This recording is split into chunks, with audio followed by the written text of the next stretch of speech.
Tony Ferguson is little Diaz with fucking elk blood in him. You understand me? He don't want that kid. He don't want Tony Ferguson. Nate Diaz is philosophical. Listen, you can't fight that hard unless you have some kind of philosophy. There's got to be some ethics and morals of life that he lives his life by. When I started loving Nate Diaz, I was like, oh, this guy's just funny. This is funny. And then you slowly realize oh, this is actually a deep philosophy of that he's a that's don't get fooled by the verbiage. Nate's scariest shit talk was that first Conor fight when Conor was predicting, he was Mystic Mac, he was predicting his fight. He's like, I'd probably knock him out in the first round. He's like, you better get that knockout. And it was just yo. Dude, I was the first person to sound the alarm for everybody at the UFC. A couple straights. I was like, hey. Before this even got, I go, dude, that guy can win.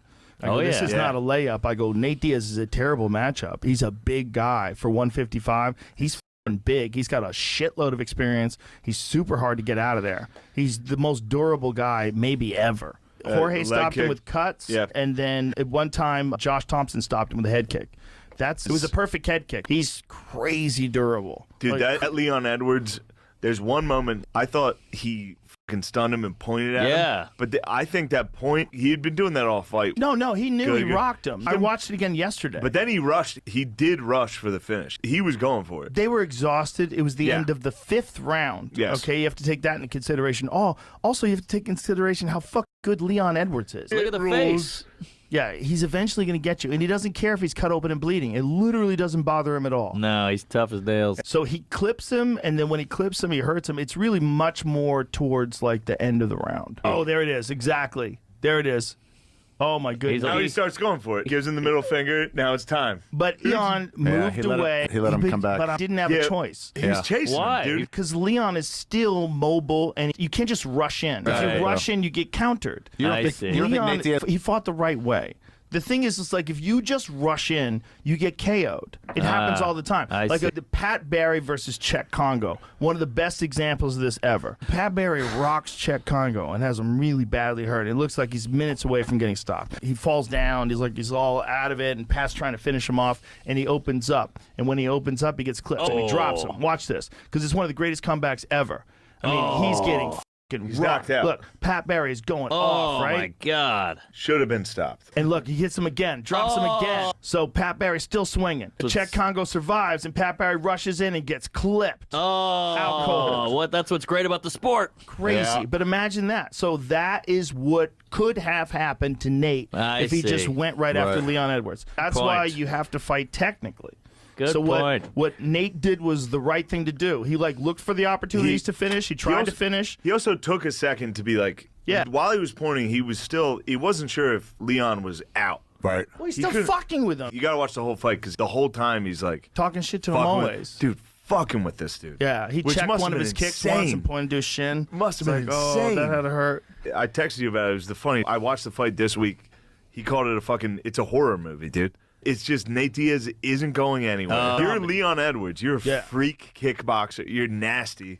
And then here's this dude that's not leading. You hit him and he goes, you got me on that one. That's Nate's world. Nate Diaz, the 4th and 5th round. The 5th round, that motherfucker doesn't get tired. It's funny. Nate's pretty good on the ground, dude. Leon Edwards out-grappled Nate in their fight, I have to say. Leon did out-grapple Nate in that fight. But that's just because Nate was probably looking to strike, and he got surprised by Leon, who's really predominantly known as a striker, although he's very well-rounded, obviously.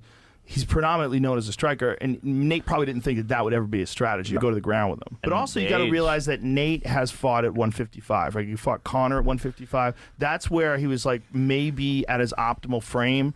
Nate Diaz is the most durable motherfucker that's ever lived.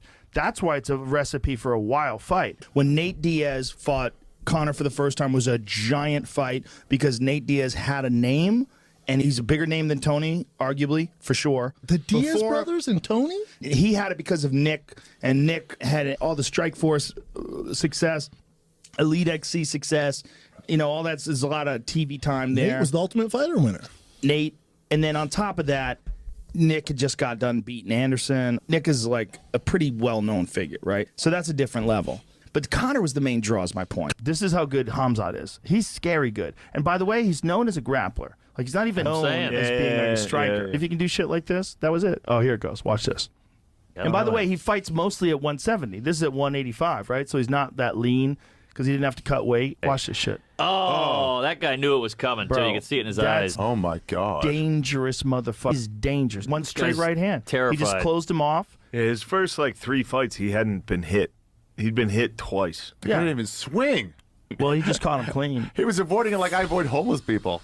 Just waiting for them to make a move. Easy. Come on. Mershart's very good. Mershart's just knocked out Bruno Silva. He's really good. That guy to knock that guy out, Yeah. that's a big deal. That Khamzat guy is a fucking psycho weirdo. He probably had a crazy childhood. You see Khabib wrestling he a had bear. a crazy childhood. Yeah, you He's like from that's Chechnya. That's bro. what's fun about Those it. are hard ass Bear was people. You've seen the reaction videos of you and shit. Those are so great. When Leon knocked out Kamaru, it was just like, Pull it up. whoa! Pull It's it like up. you can't believe it's real. You Yeah. get that's the thing that sport gives you. Those what Lorenzo Fertitta called "oh shit" moments. Yes. He goes, every UFC card has an "oh shit" moment, and that's why OSM. this sport is so fucking exciting. You're looking at a monster We're coming both, at you. and because I love DC so much, like when he freaks out about a fight and I freak out about a fight, like we lock eyes together. It's like, what the fuck did we just see, That's bro? beautiful. Like watch this when it turns. Well, watch when we look at each other like, what the fuck? We lock eyes to eyes. We're like, what the fuck did we just see, bro? Wow. What Dude, the that fuck did was- we just see? Wow. And he's a 2-division world champion. Oh, he's a and it beast. even affects him. That's how Beast. primal this sport. Watch this moment. Watch this. But watch when we look at each other. Like, what the fuck? Jump. Watch this. What the fuck did we just see? It's like, what the fuck did we just see? What the fuck did we just see? Nice job, J-Mo. That's Nailed the it. moment. Those moments, and you got to Yeah. realize for that guy's he's a 2-division world champion, and me, I've seen like 1,000 fights. Even the women care. Everybody cares. Everybody's freaked the fuck Everyone's- out. Have you talked to Usman about how he never gets tired? He trains like a motherfucker, dude. Can't run because his knees are bad. So what's he doing? He does a lot of plyometrics. He can do shit. He can do airdyne. He just can't. The constant pounding on his knees is just too painful. Right. His cartilage is all fucked up in his knees. How was he head-wise, Joe? You talk about the knockout? Dude, he was great. Yeah. He was great. He was like very humble in defeat and laughed about it. Said Leon gave me a nice 20-minute nap. Yep. He talked about how he woke up in the hospital. That's exactly how you should do it. Yeah, listen, man. He still thinks he's the best in the world. I tell you what, I feel sorry for fucked whoever has up. to fight him next. I'll tell you that much.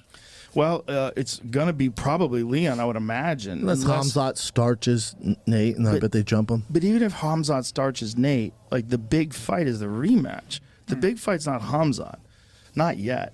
I mean, Khamzat could be a big fight. He's a fucking star. There's no question about it. But you just watched the greatest come from behind head kick knockout in history. You don't want to see the rematch?